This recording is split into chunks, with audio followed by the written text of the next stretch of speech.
زدني علما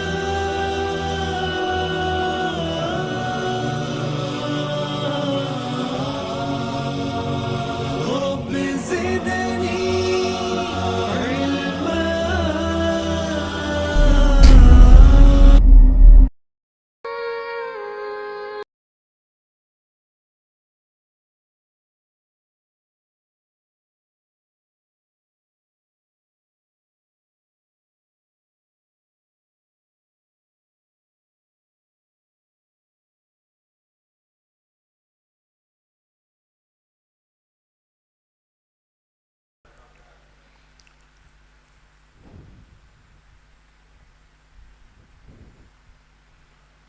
الحمد لله رب العالمين والصلاة والسلام على سيد الأنبياء والمرسلين وعلى آله وأصحابه أجمعين ومن تبعه بإحسان إلى يوم الدين.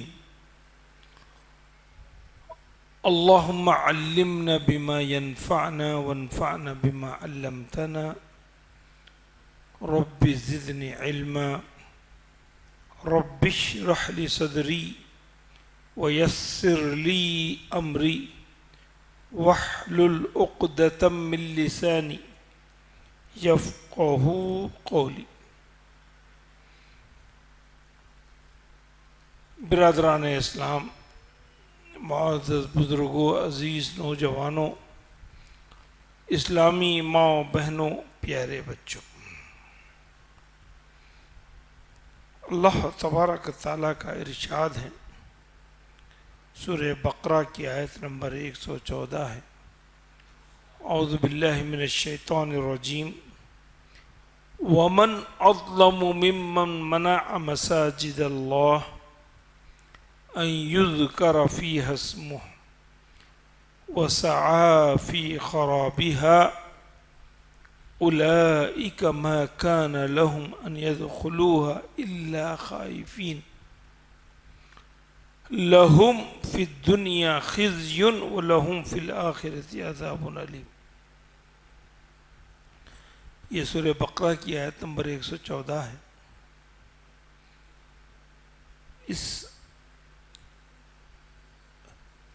اس پر گفتگو کرنے سے پہلے مسجد کا عنوان یہ ہمیشہ برنر ٹاپک ہونا چاہیے جو ہمارے معاشرے سے تقریباً گم ہو گیا ہے. ہم مسجدوں کے سلسلے میں صرف چندے کی حد تک اعلانات سنتے ہیں کہ اس کی توسیع ہو رہی ہے، کوئی نئی مسجد بنانی ہے، اور بات صرف چندے کی حد تک یا اس کی ایکٹیویٹیز کی حد تک محدود ہو جاتی ہے، اور ہم سمجھتے ہیں کہ یہی کام ہے اور اس سے مسئلہ حل ہو گیا ہے. یہ بھی ایک کام ہے. دنیا میں ایک طبقہ ایسا بھی ہے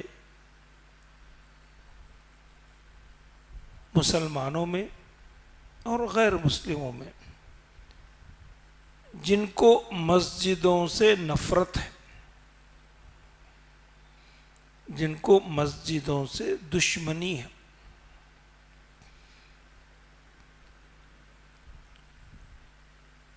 اس کی بنیادی وجہ ایک یہ ہے، ایک تو کفر ہے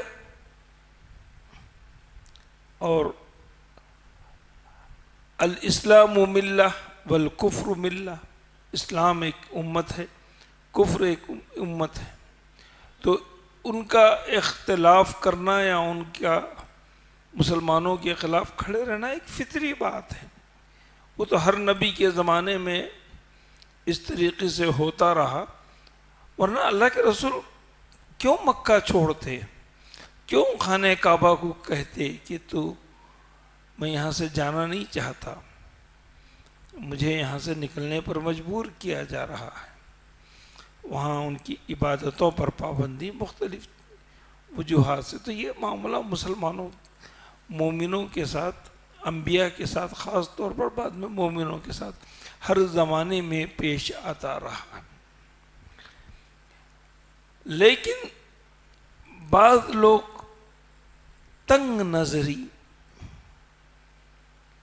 وسعت نظری نہ ہونے کی وجہ سے، دین کی صحیح معلومات نہ پہنچنے کی وجہ سے، انہوں نے مسجد کو سمجھ لیا کہ وہ ان کے سوچ، ان کی فکر، ان کے مکتب فکر کے لحاظ سے اگر وہ نہ چلے تو وہ مسجد نہیں ہے. یہ غلط فکرہ ہے،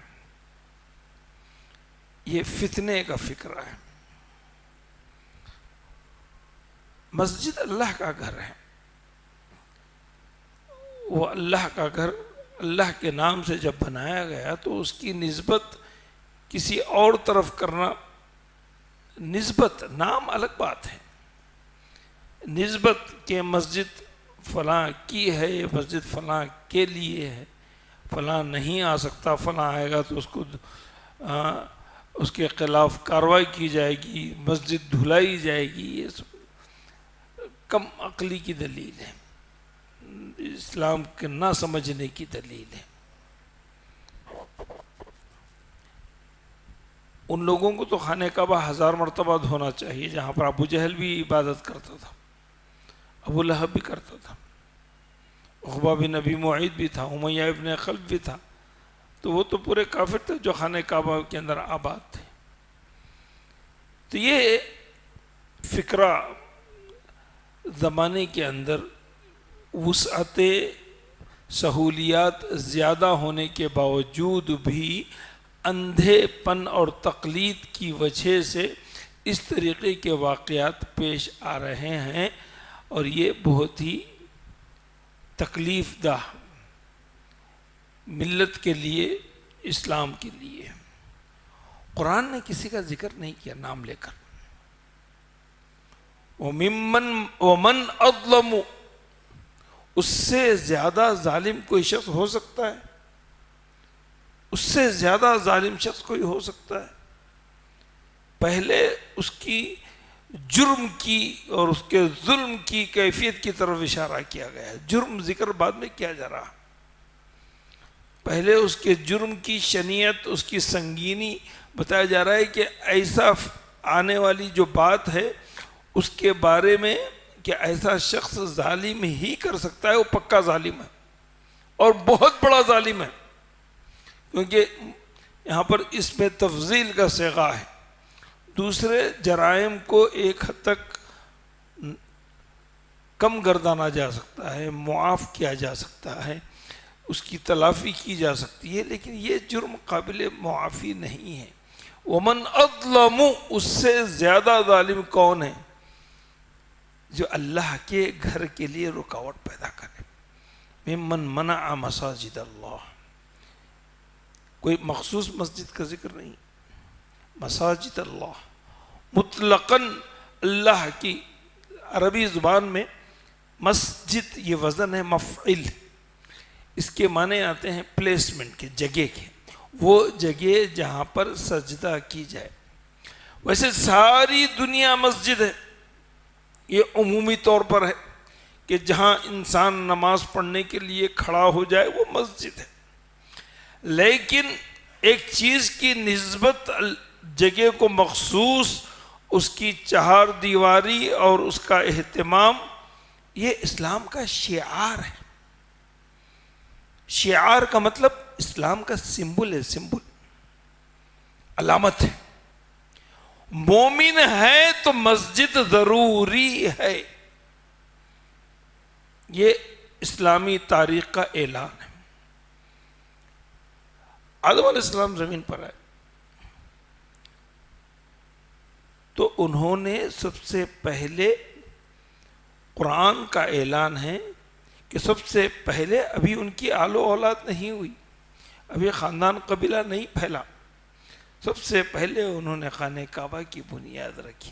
ان اول بیت وضع للناس ببکۃ مبارکا، تو خانہ کعبہ ابراہیم علیہ السلام نہیں بنائے، خانہ کعبہ آدم علیہ السلام بنیاد رکھی، اللہ نے آپ کو اس جگہ کی نشاندہی کی،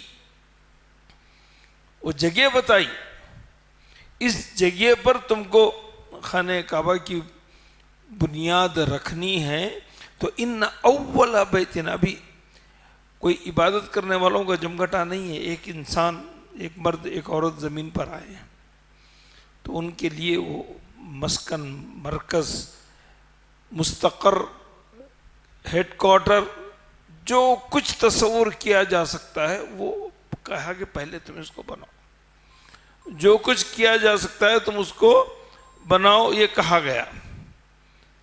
اس لحاظ سے مومن جہاں پر ہے مسجد وہاں پر ضروری ہے۔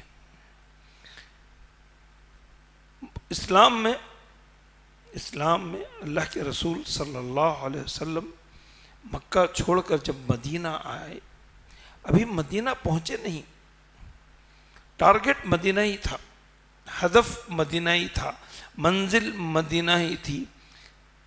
راستے میں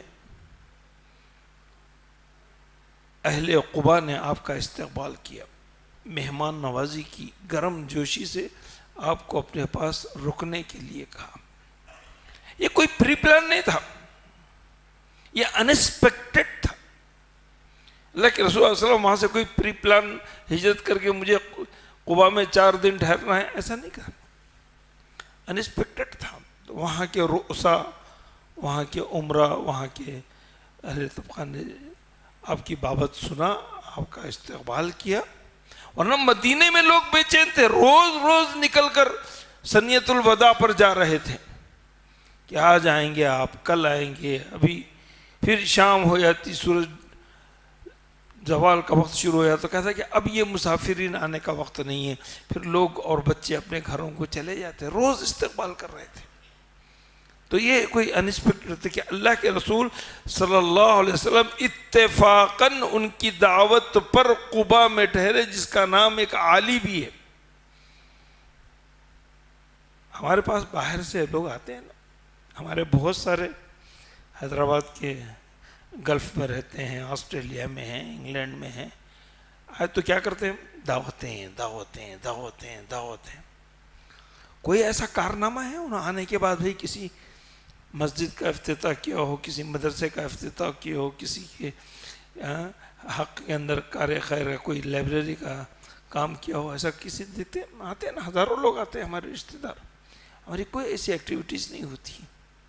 اچھا پہلے یہ کمرہ نہیں تھا، اب یہ کمرہ بن گیا، آج ہم اپنا جائزہ لیتے ہیں۔ اللہ کے رسول صلی اللہ علیہ وسلم بحیثیت مہمان قباء میں اترے، اور سب سے پہلی فکر آپ نے ان لوگوں کے لیے مرکز کا سوچا، اور اس کے لیے مسجد قباء کی بنیاد ڈالی، اور قرآن نے اس کا اعلان کیا، قرآن نے اس کا اعلان کیا کہ لَمَسْجِدٌ أُسِّسَ عَلَى التَّقْوَى، کہ مومنین کی جماعت جہاں پر ہوتی ہے وہ متقین ہوتے ہیں، اور متقیوں کا مرکز مسجد ہوتی ہے۔ پہلی مسجد تقوی ہے، پہلی اس مسجد کی روحانیت، اس مسجد کا مقصد، اس مسجد کے اہداف، اللہ کے رسول صلی اللہ علیہ وسلم اپنی منزل پر پہنچنے سے پہلے وہاں آپ نے مسجد قائم کی، اور تمام صحابہ اس میں حصہ لی۔ تو اس سے یہ بات معلوم ہوئی کہ مسجد کا کردار انسانی زندگی میں، مومن کی زندگی میں، ایک مومن بھی اگر ہو تو وہاں پر وہ مسجد کا قیام عمل میں لائے۔ مسجد شعار ہے، شعار، علامت ہے، ہماری تاریخ ہے۔ پھر جب آپ جمعہ کے دن وہاں سے نکلے قباء سے، راستے میں 3 سے 4 کلومیٹر کا فاصلہ ہے، قبا اور مدینے کے درمیان میں. اس درمیان میں جمعہ کا وقت ہو گیا تو وہیں آپ نے جمعہ ادا کیا. بعد میں وہاں پر بھی مسجد الجمعہ تیار کی گئی. آپ مدینہ پہنچے. مدینہ ابھی راستے ہی میں تھے. ہر قبیلے کا سردار آپ سے درخواست کرتا کہ آپ ہمارے مہمان بن جائیے, آپ ہمارے مہمان بن جائیے. اونٹ کی مہار پکڑ لی اور ساتھ ساتھ چلنے لگتے. ایک دو قبیلے نہیں, کئی قبیلے. اللہ کے رسول صلی اللہ علیہ وسلم نے کہا, فرمایا کہ اونٹنی کو چھوڑ دو. اس اونٹنی کو اللہ نے مأمور کر دیا, حکم دے دیا ہے کہ اس کو کہاں رکنا ہے, کہاں ٹھہرنا ہے. تو اونٹنی مدینے میں داخل ہوئی. اس کا نام یثرب تھا. پورے علاقے کا اس نے چکر لگایا, گھوم پھر کر آئی, اور ایک مربت جہاں پر قبرستان تھا, کچھ کھلیان ٹائپ کی چیزیں تھی, وہاں پر وہ بیٹھ گئی. تو اللہ کے رسول صلی اللہ علیہ وسلم وہاں پر اترے. انہوں نے کہا کہ یہیں پر اللہ کا گھر تعمیر ہوگا. یہاں پر یہ نہیں کہا میرے مکانات تیار ہوں گے, میں فیملی کو چھوڑ کر آیا ہوں, انتظام کروں گا, یہ نہیں کہا. آپ سودا کو بھی چھوڑ کر آئے تھے, ام المومنین عائشہ کو بھی چھوڑ کر آئے تھے. تو آپ نے یہ کہا کہ میرے رہنے کے لیے انتظام ہوگا, یہ اونٹنی یہاں پر, یہ نہیں کہا. نے کہا کہ جہاں اونٹنی بیٹھی ہے یہ جگہ کس کی ہے؟ یہ دو یتیم بچوں کی جگہ تھی, سہل اور سہیل. تو کہا گیا کہ ان یتیم بچوں کو ابو بکر سے کہا کہ یہ زمین کی قیمت ادا کر لو اور یہاں پر مسجد کی تعمیر کا کام شروع کرو. آپ ابھی منزل مقصد پر پہنچے بھی نہیں. تو سب سے پہلا کردار آپ نے مسجد کا ان کی ضرورتوں کے لحاظ سے, حالانکہ اس سے پہلے مصعب بن عمیر آ چکے تھے. حضرت مصعب بن عمیر داعی کی حیثیت سے, عبداللہ ابن مکتوم داعی کی حیثیت سے وہاں پر آ چکے تھے. ان کی خدمات جاری تھی, گھر گھر تلاوتیں ہو رہی تھی. لیکن مرکز رسول کریم صلی اللہ علیہ وسلم آنے کے بعد اس جگہ پر مسجد نبوی بنائی گئی, اور اس کو رسول کریم صلی اللہ علیہ وسلم کی اس جگہ سے سب سے زیادہ قریب مکان ابو ایوب انصاری کا مکان تھا, جو 2 منزلہ تھا. ابو ایوب انصاری نے کہا, یا رسول اللہ, میں آپ کا میزبان, کیونکہ میرا حق بنتا ہے کہ جہاں سے اونٹنی بیٹھی ہے میرے گھر کا فاصلہ سب سے کم ہے, 2 منزلہ مکان ہے. یہ ہماری شان کے خلاف کہ آپ نیچے ہوں اور ہم اوپر, آپ اوپر رہیے ہم نیچے رہتے ہیں.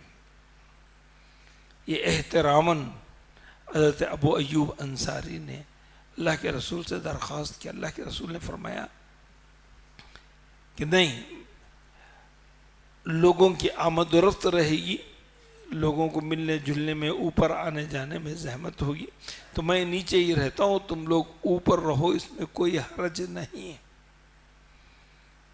پھر رسول کریم صلی اللہ علیہ وسلم نے خود بنفس نفیس پہلا کام مسجد نبوی کی تعمیر کی. آج کل ڈونر بہت ہیں, پیسہ بھی بہت ہے. میں جہاں تک جانتا ہوں, میں حیدرآباد 60 سال سے ہوں, تو میرے بچپن میں 7-8 مسجدیں تھیں یا 10 مسجدیں تھیں پورے شہر میں. آج 150-200 کے قریب ہیں. تو یہ پیسے کی فراوانی کی ایک اچھی صورت ہے, علامت ہے. لیکن صرف کیپٹلزم مسجد بنا دینا کمال نہیں ہے. آپ نے اس میں کیا رول پلے کیا. کتنے ہیں مسجد کی تعمیر میں اپنے کندھے پر سیمنٹ اٹھا کر لائے؟ متولی ہوں، ذمہ دار ہوں، صدر ہوں، سیکریٹری ہوں، آرڈر دیتے ہیں فون پر. نہیں، یہ مسجد کی تعمیر میں ہمارا کتنا حصہ ہے. کتنے بمبو ہم نے اٹھائے، کتنا لوہا ہم نے اٹھایا، کتنی سیمنٹ ہم نے اٹھائی. یہ سب اللہ کے رسول صلی اللہ علیہ وسلم صحابہ کے ساتھ مل کر اٹھائے. مسجد نبوی کی تعمیر ایسی نہیں ہوئی. بڑے جلیل القدر صحابہ اللہ کے رسول صلی اللہ علیہ وسلم ان کے ساتھ شانہ بشانہ چلے. بچپن میں خانہ کعبہ کی تعمیر، اور جب آپ کی عمر 53 سال ہے، 53 سال کا شخص جوانوں کی طرح پتھر اٹھا اٹھا کر لا رہا، پتھر اٹھا اٹھا کر لا رہا ہے، اور اس کی بنیادیں مضبوط کی جا رہی ہیں. اندازہ لگائیے. تو مسجد کی تعمیر میں دامے درمے سخنے قدمے، یعنی اپنے جسمانی صلاحیت کو بھی اس کے اندر لگانا چاہیے. مزدور پیسے پہ کام کر رہا ہے تو اس کا مطلب یہ نہیں کہ آپ ساتھ نہ دیں. نہیں، ہمیں ساتھ دینا چاہیے، ہمیں ساتھ دینا چاہیے. اگر کہیں مسجدوں کی تعمیر ہو رہی ہے تو اس میں بھی آپ اس کے اسی طریقے سے کنسٹرکشن میں آپ انجینئر ہیں، بہترین نقشہ بنا کر دیجیے. آپ کے پاس طاقت ہے، آپ ان کی ہیلپ کیجیے. آپ کے پاس اوزار ہیں، وہ فراہم کیجیے. جس طریقے سے بھی ممکن تعاون ہو اس میں کیجیے.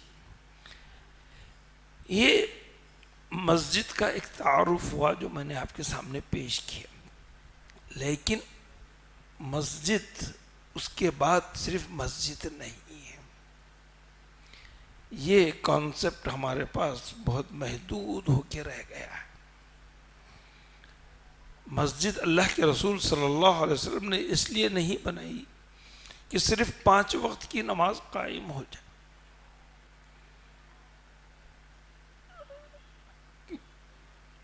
مسجد مرکز ہے، اسلامی مرکز، اسلامی سینٹر.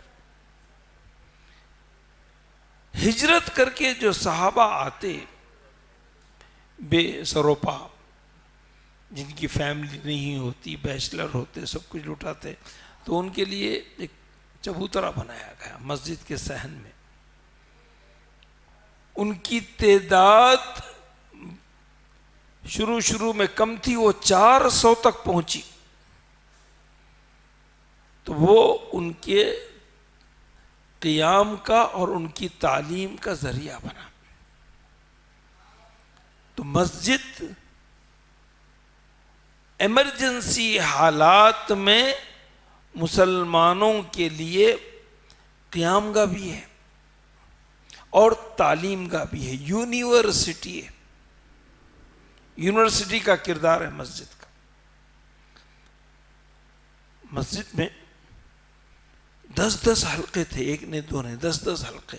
آج بھی مدینہ منورہ میں وہ حلقے عہد رسول سے آج تک جاری ہیں. ابو بکر کا حلقہ تھا، حضرت عمر کا حلقہ تھا، عثمان کا حلقہ تھا، عبداللہ ابن مسعود کا حلقہ تھا، ابو عبیدہ بن جراح کا حلقہ تھا. صحابہ کے حلقے تھے. عبداللہ ابن مسعود بہترین قاری تھے، معاذ ابن جبل بہترین قاری تھے. یہ استاد مقرر کیے گئے تھے اصحاب صفہ کے لیے. اللہ کے رسول صلی اللہ علیہ وسلم گاہیں ماہیں آ کر ان کی تعلیمی رپورٹ لیا کرتے تھے.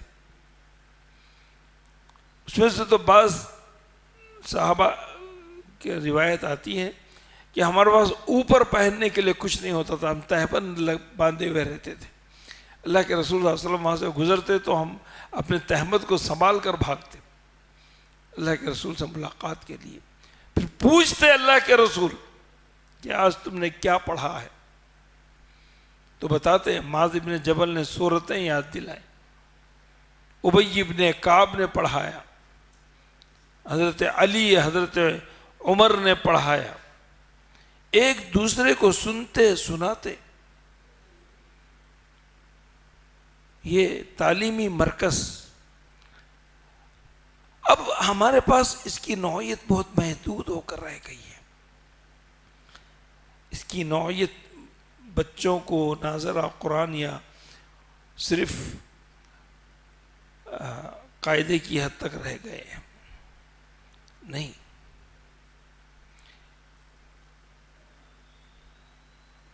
ایک بہت بڑے عالم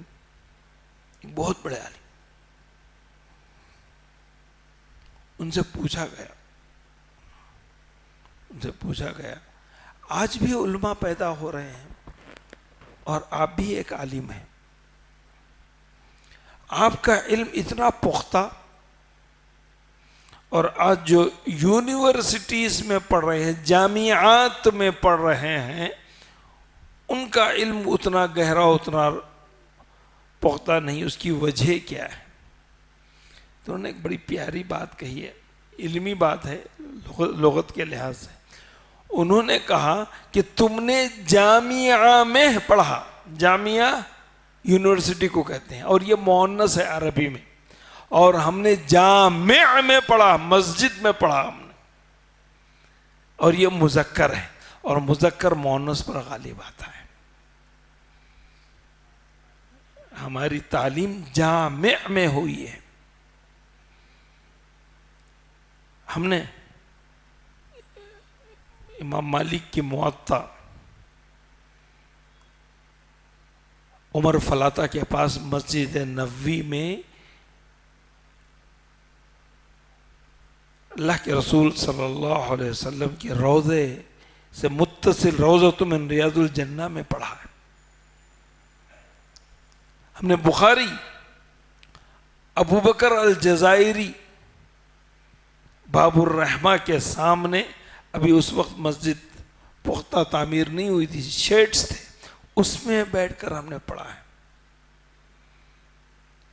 فقی مسائل حماد بہت بڑے استاد ہیں، ان سے بیٹھ کر باب المجدی پہ ہم نے پڑھا ہے.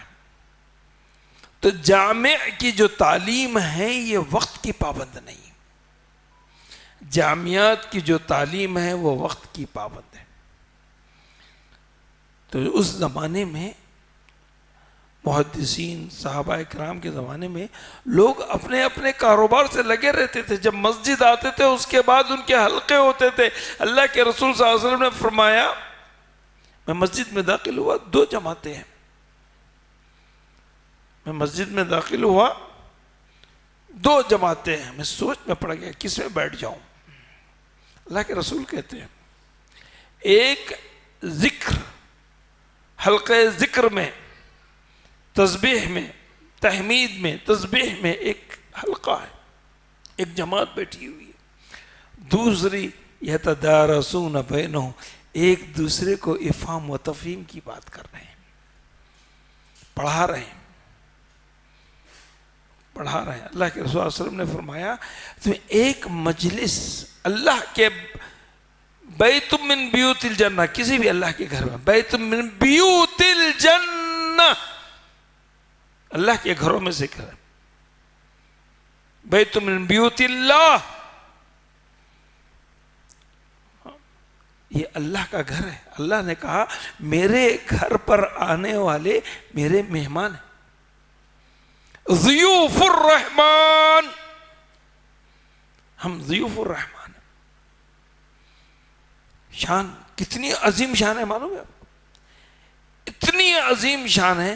ہم کہتے ہیں اگر کسی کا انتقال حالت نماز میں ہو جائے، حالت سجدہ میں ہو جائے، حالت قیام میں ہو جائے، ہم رشک کرتے ہیں، کیا موت آئی ہے بھائی، کتنا خوش نصیب ہے. یہ سعادت اس شخص کے لیے بھی ہے جو مسجد میں ہے، کیونکہ وہ جب تک مسجد میں ہے وہ عبادت میں ہے، کھیل نہیں ہے بھائی. ہم مسجد کیا کردار ادا کر رہی ہے، ہمارا کس نوعیت کا کردار ادا کر رہی ہے؟ ذرا بچے سنو آپ غور سے. گھر سے نکلے، گھر دور ہے، آج کل تو سواریاں ہیں. پرانے لوگ اپنے اونٹ کو چھوڑ کر پیدل آتے تھے. آج بھی ہیں ایسے لوگ. حدیث میں ہے کہ تم گھر سے نماز پڑھنے کے لیے نکلے, ایک قدم اٹھایا, ایک گناہ معاف ہوا. دوسرا قدم اٹھایا, اللہ نے درجہ شان آپ کے ایک درجے کو اونچا کر دیا. ایک قدم اٹھایا, ایک گناہ معاف ہوا, ایک قدم بڑھایا, ایک درجہ بلند ہو گیا جنت کے درجات پہ سے. جتنا لمبا فاصلہ اتنی گناہ ختم اور اتنے درجات اونچے ہوتے چلے گئے. اندازہ لگائیے. مسجد تک پہنچے نہیں ہیں میرے بھائی, ہمارے گناہ دھل رہے ہیں, ہمارے درجات بلند ہو رہے ہیں, مسجد نہیں پہنچے. ہو سکتا ہے راستے میں ٹھوکر لگ جائے, انتقال ہو جائے, ایکسیڈنٹ ہو جائے, آپ اللہ کی راہ میں ہیں, پر ہم نے اس عظمت کو نہیں سمجھا. دیکھتے ہیں, اچھا 5 منٹ ہے, ارے ٹھہر دے, ایک اوور ہو جانے دے, ہو جاتا. آج ہے نا ہماری کوانٹٹی کم کیوں ہے, ہندوستان پاکستان لڑ رہے ہیں. ارے 5 منٹ, ایک اوور ہو جاتا. دیکھو ایک اوور ہوگا نا. اگر کسی کو آپ نماز کی دعوت بھی دیے تو ایسا تصور ہے, ابھی اقامت پہ اتنی دیر ہے, ابھی نماز ختم ہونے تک تو جماعت مل جائے گی, ایسا تصور کرتے ہیں. اچھا, ایک شخص نیت کر لیا, مسجد کا کردار دیکھیے.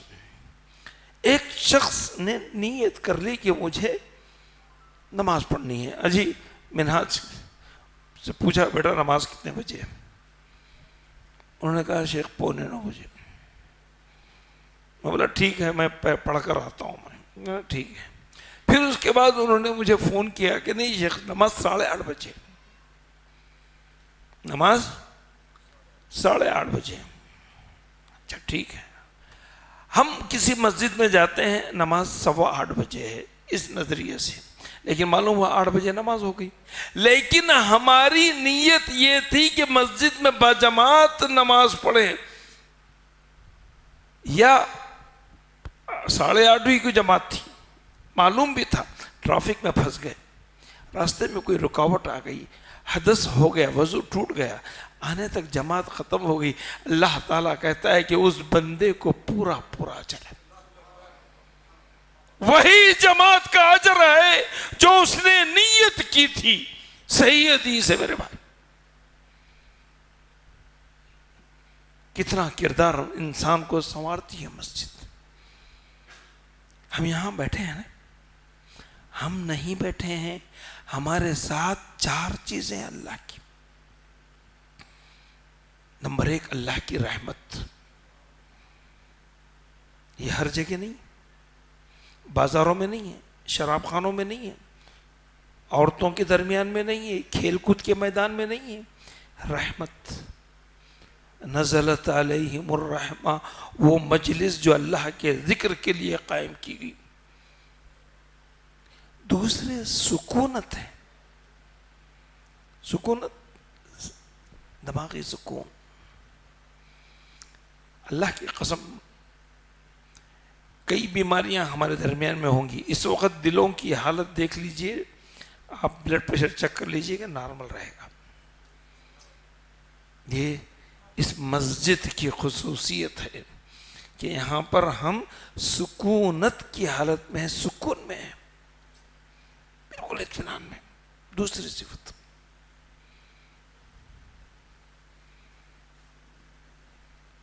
تیسری صفت, اس کی تیسری خصوصیت,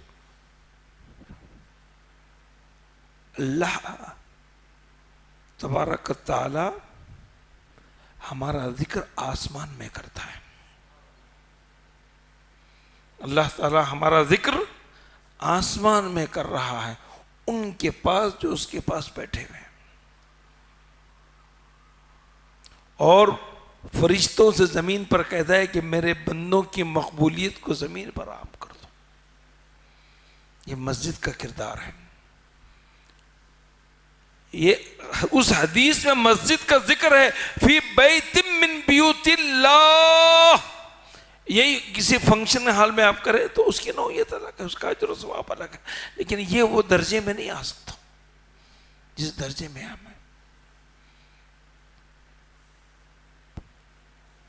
اچھا،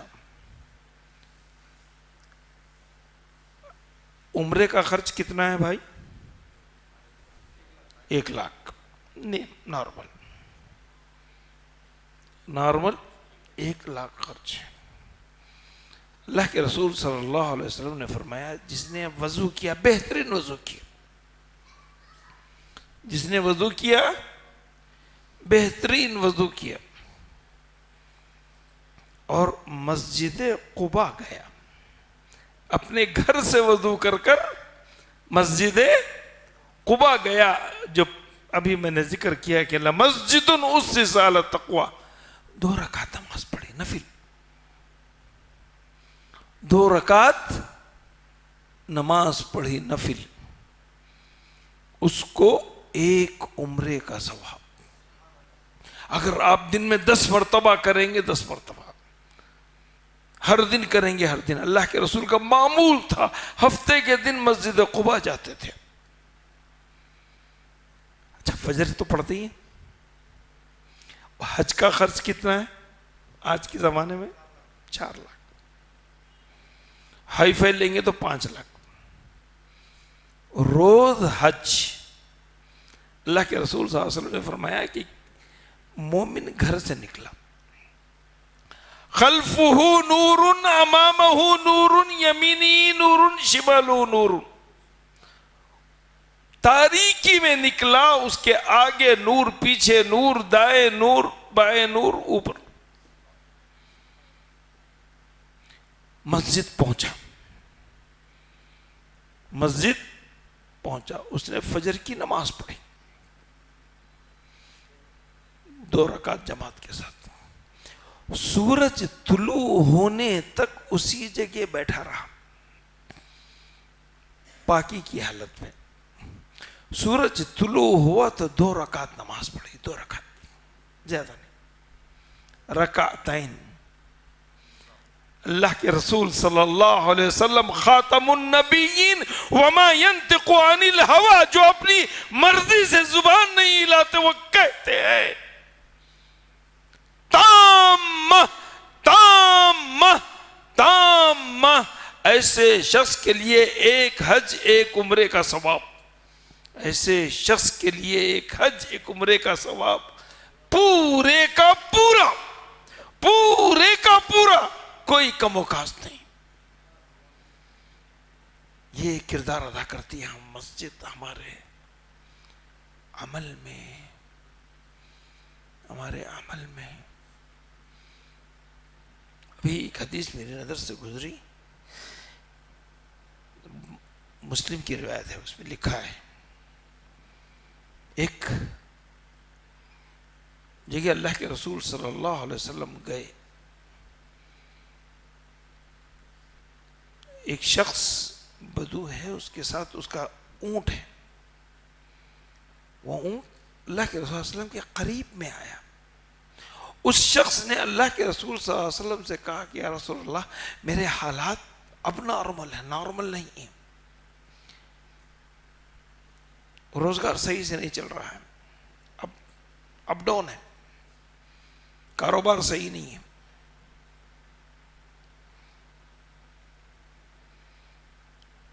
اللہ کے رسول صلی اللہ علیہ وسلم اس کی جو اونٹنی تھی، وہ اونٹنی اللہ کے رسول صلی اللہ علیہ وسلم کے قریب آئی، آپ کے کان میں اس نے کچھ کہا۔ کیا کہا؟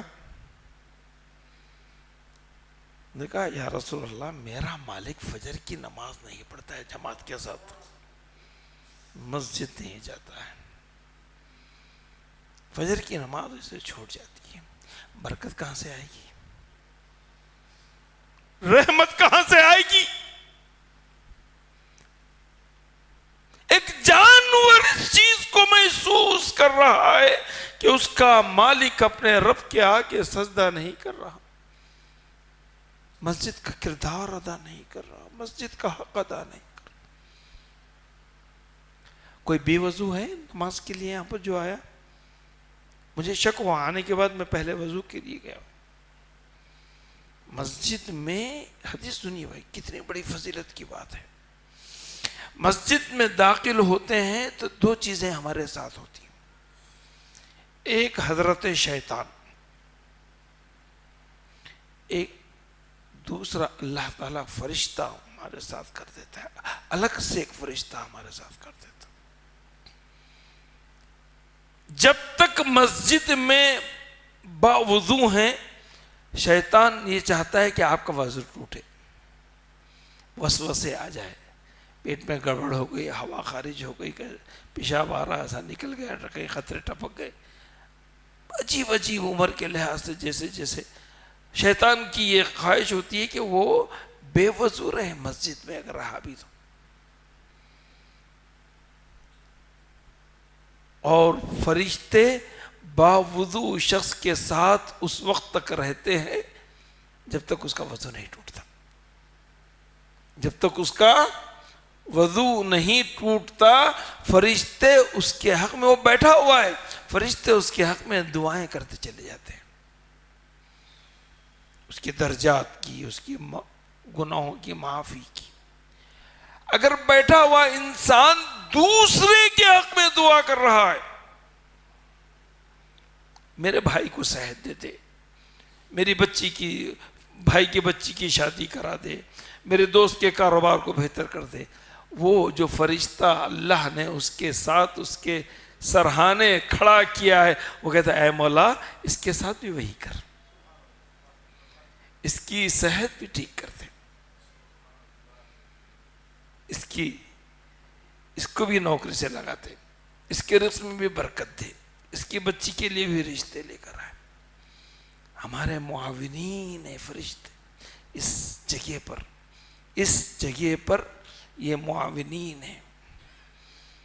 اللہ کے گھروں کو کون آباد کرتے ہیں؟ انما یعمر مساجد اللہ من آمن باللہ والیوم الآخر. ایمان کی پختگی اس بات کی دلیل ہے کہ وہ مسجد کو آباد کرنے والا ہے. ایمان کی کمزوری اس بات کی دلیل ہے کہ وہ مسجد سے دور رہتا ہے. مسجدوں کو بے آباد نہیں رکھا جا سکتا بھائی، یہ اس لیے نہیں ہے.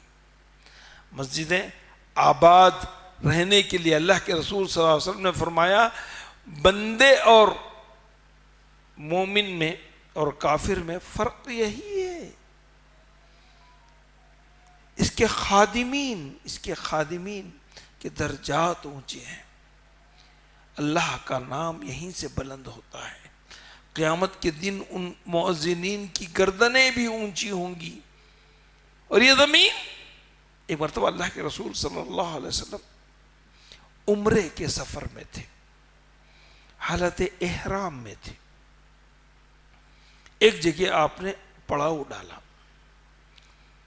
لوگوں کو کچھ نصیحتیں کی. اتنے میں ایک صحابی آئے، انہوں نے پوچھا یا رسول اللہ صلی اللہ علیہ وسلم یہ بتائیں کہ سب سے زیادہ زمین کا پاک ٹکڑا کون سا ہے؟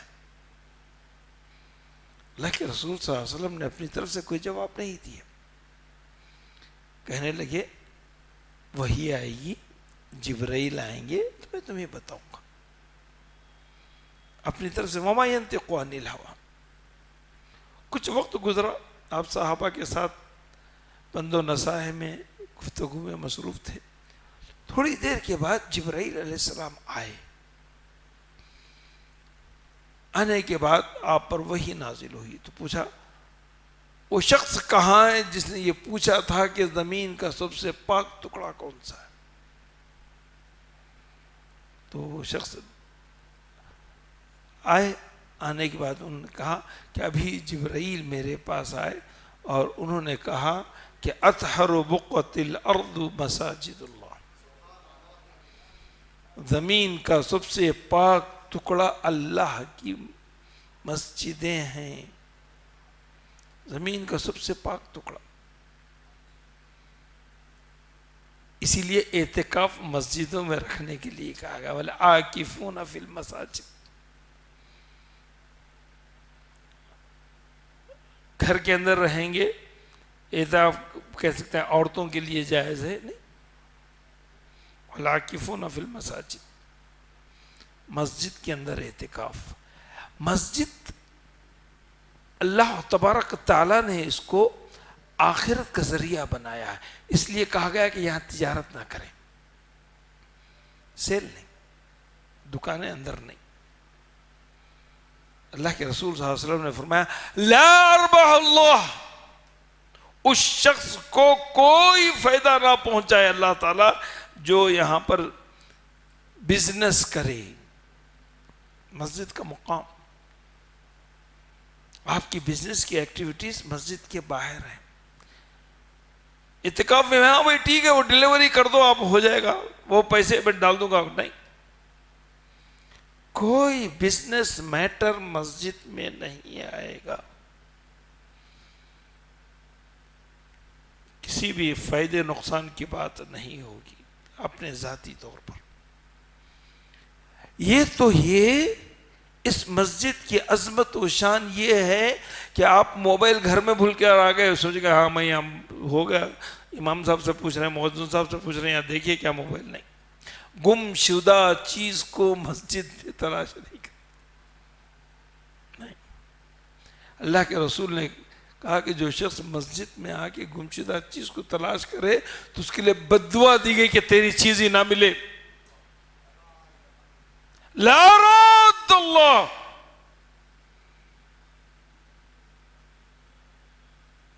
آداب ہیں، آداب ہیں. مسجد کے محافظین ہیں، جو مسجد کے دروازے پر اللہ نے ان کو متعین کیا، رجسٹر لے کر بیٹھتے ہیں. جمعہ کی روایت کہ کون کب آیا، کیا، امام کے داخل ہونے تک، منبر پر چڑھنے تک، پہلی صف کی فضیلت. یہ ساری چیزیں مسجد کے اس کردار کی طرف، علامت کی طرف نشاندہی کرتی ہیں. اللہ تعالیٰ نے زمین سے ہم جب تاروں کو دیکھتے ہیں تو تاروں کو کیسے جگمگ جگمگ دکھائی دیتے ہیں اندھیرے میں. اللہ تعالیٰ نے کہا کہ زمین کے تارے مسجدیں ہیں. اگر ہم آسمان پر سے دیکھیں گے تو یہ جگمگ جگمگ جگمگ کرتے ہوئے مسجدیں چمکے گی. ہمالیہ نہیں چمکے گا، تاج محل نہیں چمکے گا، دیوار چین نہیں چمکے گی، یہ مندریں نہیں چمکیں گی، چرچ نہیں چمکیں گے. مساجد اللہ، نجوم الارض، زمین کے تارے ہیں. یہ جب وہاں سے ہم دیکھیں گے اللہ تبارک تعالیٰ نے اس کی عظمت اور فضیلت میں بہت ساری باتیں بتائی ہیں. 3 مسجدوں کے سلسلے میں اللہ کا خاص حکم ہے. سب مسجدیں اللہ کا گھر ہیں، کہیں بھی آپ نماز پڑھنے کے لیے جا سکتے ہیں. زیادہ ثواب اگر حاصل کرنا ہو تو جتنی دور چل کر جائیں گے وہ تو حدیث میں نے آپ کو سنائی، اتنے گناہ آپ کے معاف ہوں گے، درجات بلند ہوگی. لیکن مخصوص نیت کر کے کہ مجھے گلبرگہ کی مسجد میں جا کے نماز پڑھنا ہے، مجھے اجمیر کی مسجد میں جا کے نماز پڑھنا ہے، مجھے فلاں جگہ جا کے نماز پڑھنا ہے، ایسا ارادتاً منع ہے. سوائے 3 مسجدوں کے. ایک مسجد بیت اللہ الحرام جس میں ایک نماز کا ثواب اللہ کے رسول صلی اللہ علیہ وسلم نے فرمایا 1,00,000 نمازوں کے برابر ہے. اس لحاظ سے خانہ کعبہ، مکے کا سفر عمرے کے لیے، حج کے لیے جہاں پر کیا جا سکتا ہے، صرف نماز پڑھنے کے لیے بھی کیا جا سکتا ہے. نماز پڑھنے کے لیے بھی وہ سفر کیا جا سکتا ہے کہ وہاں ایک نماز کا ثواب 1,00,000 نمازوں کے برابر ہے. دوسرا مسجد نبوی، صلی اللہ علیہ وسلم کی مسجد، ایک نماز کا ثواب 1000 نمازوں کے برابر ہے۔ رسول کریم صلی اللہ علیہ وسلم کی یہ روایت وہاں اس قدیم مسجد جو ترکی کی بنی ہوئی ہے اس پر یہ حدیث بھی لکھی ہوئی ہے۔ تیسری مسجد، مسجد اقصی جو بیت المقدس میں ہے، جو قدس میں ہے، اس کو بیت المقدس کہا جاتا ہے، مسجد اقصی، اس میں ایک نماز کا ثواب 500 نمازوں کے برابر ہے۔ اس لحاظ سے ان تینوں جگہوں پر زیادہ نیت حاصل کرنے کی غرض سے سفر کیا جا سکتا ہے۔ الحمدللہ میں نے ان تینوں جگہوں پر سفر کیا۔ چلیے الحمدللہ، اللہ تعالیٰ آپ سب کو اس کی توفیق عطا فرمائے۔ اچھا، مسجد یونیورسٹی ہے، مسجد دارالقضاء ہے۔ ہم کورٹ کچہری جاتے ہیں، چھوٹی چھوٹی بات پر پڑوسی سے لڑ لیے، پولیس والے کو فون کر دیا، 100 ڈائل کر دیے، گاڑیوں کی ٹکر ہو گئی۔ نہیں، مسجد دارالقضاء ہے، ہائی کورٹ ہے، سپریم کورٹ ہے۔ یہاں بیٹھے گا انسان کو خوف رہے گا، جھوٹ بولے گا تو اللہ کی لعنت اس پر ہو سکتی ہے، اللہ کے گھر سے جھوٹ بول کر نجات نہیں پا سکتا۔ یہ چیز کو محسوس کرے گا، یہ اس جگہ کی تاثیر ہے۔ بہت سارے میاں بیوی کے طلاق کے، خلا کے، مختلف قسم کے نزاعات کے مسئلوں کو کورٹ میں کیوں؟ وہاں شیاطین رہتے ہیں، وہاں شیاطین الانس والجن دونوں لگے ہوئے ہیں۔ یہ اللہ کا گھر ہے، اللہ کا واسطہ دلائیں گے تو رسول کریم صلی اللہ علیہ وسلم کے فیصلے مسجد نبوی میں ہوا کرتے تھے۔ جو آیات نازل ہوئی ہیں سورہ مجادلہ کی ہیں اور دیگر صورتوں کی آیتیں ہیں، وہ جس میں احکامات ہیں، سب کا تعلق مسجد سے ہے۔ یہ دارالقضاء ہے۔ قضاء حاکم امام ہوتا ہے، امام وقت کا امام ہوتا ہے۔ جہاں وہ رکعت نماز کا امام ہوتا ہے، وہ وقت کا امام ہوتا ہے، عالم ہوتا ہے۔ تو اس جگہ کی اہمیت کے لحاظ سے قضاءت کا مرکز یہ ہے، یہ سینٹر سے تربیتی ہمارے پاس بہت سارے کیمپ لگتے ہیں۔ الحمدللہ آج کل سمر کورس وغیرہ میں شروع ہوئے کیمپ، اس کیمپ کا مرکز بھی مسجد نبوی،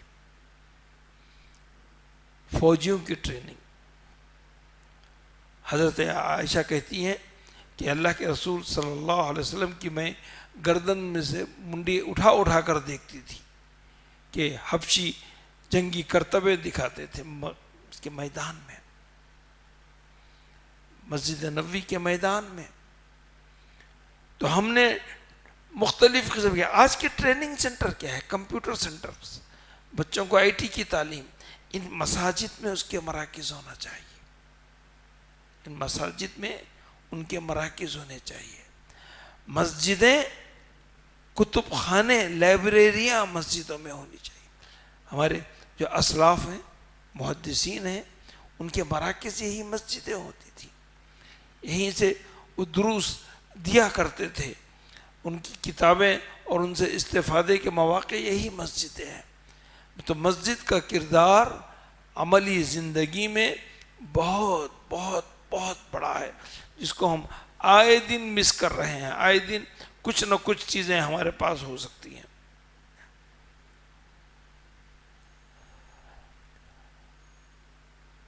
کچھ لوگ ہیں جو جمعہ کو جمعہ آتے ہیں، کچھ لوگ ہیں جو صرف عید کو عید آتے ہیں، وہ بھی اگر بارش پڑ گئی مسجدوں میں نماز پڑھنا پڑا تو آتے ہیں۔ بعض لوگ صرف جمعہ کو جمعہ آتے ہیں۔ اللہ کے رسول صلی اللہ علیہ وسلم نے فرمایا 3 جمعہ لگاتار کسی نے غفلت برتی، اللہ تعالیٰ اس کے دل پر مہر مار دیتا ہے. دل پر مہر مار دینے کا مطلب ہدایت چھین لی گئی، اس کا فیوز اڑ گیا. فیوز اڑ گیا تو لائٹ کہاں سے آئے گی؟ تو بھی علی قلوبہم، کہ ان کی صلاحیت چھین لی گئی، ان کی وہ تمام چیزیں ختم کر دی گئی. اللہ کے رسول صلی اللہ علیہ وسلم کہتے ہیں، فرماتے ہیں مجھے کبھی کبھی خیال آتا ہے، کبھی کبھی خیال آتا ہے کہ یہاں کسی کو امامت کے لیے کھڑا کر دوں اور میں گھروں کا جائزہ لوں، اور جن گھروں میں مرد حضرات نماز کے لیے نہیں نکلے ان گھروں کو جلا دوں. پھر مجھے بچوں کا اور عورتوں کا خیال آتا ہے تو میں اپنے اس خیال سے باز آ جاتا ہوں. پھر مجھے بچوں کا خیال آتا ہے تو اس کے بعد میں اس سے باز آ جاتا ہوں. تو کس لحاظ سے مسجدوں کی اہمیت کیا ہے اندازہ لگا سکتے ہیں. عبداللہ ابن عمر کی روایت ہے، ابشروا، خوشخبری دے تو، ھذا ربکم قد فتح بابا من السماء یباہی بکم الملائکہ یقول انظروا الی عبادی قد قضوا فریضۃ وہم ینتظرون الآخر. اللہ تعالیٰ آسمان کا ایک دروازہ کھولتا ہے اور فرشتوں سے کہتا ہے کہ میں اپنے بندوں پر فخر کرتا ہوں کہ یہ ایک نماز ختم کر چکے ہیں، اب دوسری نماز کے انتظار میں ہیں. یہ ایک نماز ختم کر چکے ہیں، دوسری نماز کے انتظار میں ہیں. تو ایک مومن کا مسجد میں اگر نماز ختم کرنے کے بعد قیام ہو جاتا ہے، باوضو رکتا ہے، تو دوسری نماز تک بھی وہ حالت صلاۃ میں رہتا ہے. تو اندازہ لگائیے کہ اللہ تبارک تعالیٰ نے مسجد جیسی نعمت کو اللہ نے ہمارے حوالے دیا ہے. بیت من بیوت اللہ، اور اللہ کا گھر اس کو کہتے ہیں. اپنے گھر آنے والے کی اللہ نے اتنی ضیافتیں کی ہیں، اتنی ضیافتیں کی ہیں. کہا کہ مسجد میں بیٹھ کر جنت میں آپ کو چرنا ہے تو تسبیح پڑھیے. جنت کی کیریوں میں آپ چر رہے ہیں، صرف تسبیح پڑھیے. یہ تمام 1 گھنٹہ ہونے جا رہا ہے، نہیں مرے بھی آگے صرف اتنا. یہ موضوع زندہ ہونا چاہیے، گاہے ماہے لوگوں کے سامنے آنا چاہیے، خاص طور پر جو بچے ہمارے اس کے غلام ہیں، جو بچے اس کے رات بھر جاگ کر کرتے ہیں، تو ان کو مساجد سے جوڑنے کے لیے ایسی چیزوں کی سخت ضرورت ہے. رابطے میں رہیں، مسجدوں سے ان کو جوڑ کر لے کر آئے. ہاں، ورنہ اگر اللہ کا وبال آئے گا، اللہ کا وبال آئے گا. اگر مسجدوں کو غفلت کر دیں گے تو وبال آئے گا. تو اس کی دنیا کے اندر بہت ساری مسجدیں آباد نہ ہونے کی وجہ سے جانوروں کو باندھ دیا گیا. پنجاب میں، ویتنام میں 6000 مسجدیں گرائی گئی. بوسنیا ہرسک میں 10,000 مسجدیں گرائی گئی. سربیا میں. تو مساجد کے حقوق کو نہ ادا کرنا یہ اللہ کے پاس بڑی مسئولیت ہے. یہ اللہ کے پاس بڑی مسئولیت ہے. اور جو اس کی خرابی کے لیے، اس کی تباہی کے لیے، اس کے بگاڑ کے لیے رکھتا ہے. سعی فی خرابیہ، جو آیت میں نے آپ کے سامنے شروع میں تلاوت کی تھی، اللہ تبارک تعالیٰ نے کہا کہ لہم خزی فی الدنیا، دنیا میں یہ ذلیل ہوں گے، اور آخرت میں تو ان کو ذلت کا عذاب ہے ہی ہے. تو لوگوں کو اس بات کی طرف، نوجوانوں کو، گھر والوں کو توجہ دلائیں، مساجد کے مقصد کو سمجھائیں، ہمہ ایکٹیویٹیز، مختلف قسم کے ایکٹیویٹیز کو مسجدوں سے جاری رکھیں. یہ ہمارا مرکز ہے، یہ ہماری روحانیت کا اعلان ہے، ہمارے اسلام کا اعلان ہے، یہ شعار ہے، یہ شعار ہے. ہمارے سلف نے اس کا بڑا اہتمام کیا ہے. ہر مسجدوں کی خصوصیات بھی بتائی گئی. سلف جو ہے اگر کہیں مسجد بناتے، کیسی وضاحت کی ہے دیکھیے. چھوٹا گاؤں ہے، 2-4 لوگ رہتے ہیں، تو وہاں پر جب مسجد بناتے تو اس کے اوپر جو مینار ہوتا نا، اس کے اوپر ایک کمان بناتے. صرف ایک کمان بنانے کا مطلب یہ کہ گاؤں کی مسجد ہے جس میں جمعہ نہیں ہوتا. یہ گاؤں کی مسجد ہے جس میں جمعہ نہیں ہوتا، بلکہ کوئی بھی جب بھی آئے اپنی سہولت سے نماز پڑھے چلے جائے. جماعت کا بھی اہتمام نہیں ہوتا، مسجد ہے بس. گاؤں میں لوگ ہی نہیں ہیں، اپنے کام سے جا رہے ہیں، آ رہے ہیں، پڑھ لیتے. اس سے ذری بڑی آبادی رہتی ہے، 2 مسجدیں، مینار پر 2 کمانیں بنی ہوتی ہیں. یہ اسلامی اسٹرکٹ یہ ہے، تعمیراتی نظام ہے کہ آپ غور کر سکتے ہیں. حیدرآباد کی نظام کی مسجدوں میں مسجد ہے لیکن اس کی 2 کمانیں ہیں مینار پر. تو اس کا مطلب یہ کہ یہاں صرف فرض نماز ہوتی ہے، جمعہ نہیں ہوتا ہے. اگر 3 کمانیں ہیں اس مینار کے اوپر تو اس کا مطلب یہ کہ یہاں پر 5 وقت کی نماز ہوتی ہے اور جمعہ بھی ہوتا ہے. اگر 5 کمانیں ہوں تو اس کو شہر کی جامع مسجد کہا جاتا ہے. تو یہ اسلامی تعمیرات کا ایک حسن ہے جو مساجد کے سلسلے میں اس کو ہمارے مہندسین نے، انجینئرز نے اس کو دیا ہے امت کو، اور اس کا عملی نمونہ ہم دیکھتے ہیں عرب دنیا میں بھی، غیر عرب دنیا میں بھی.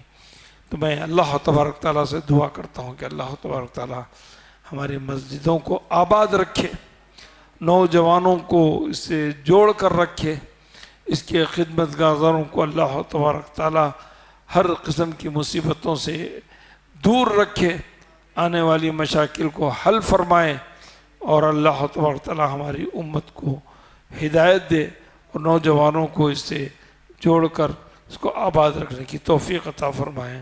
وآخر دعوانا الحمدللہ رب العالمین. السلام علیکم. مزید علماء اور مقررین کے بیانات سننے کے لیے ہمارے YouTube چینل کو سبسکرائب کیجیے. جزاک اللہ.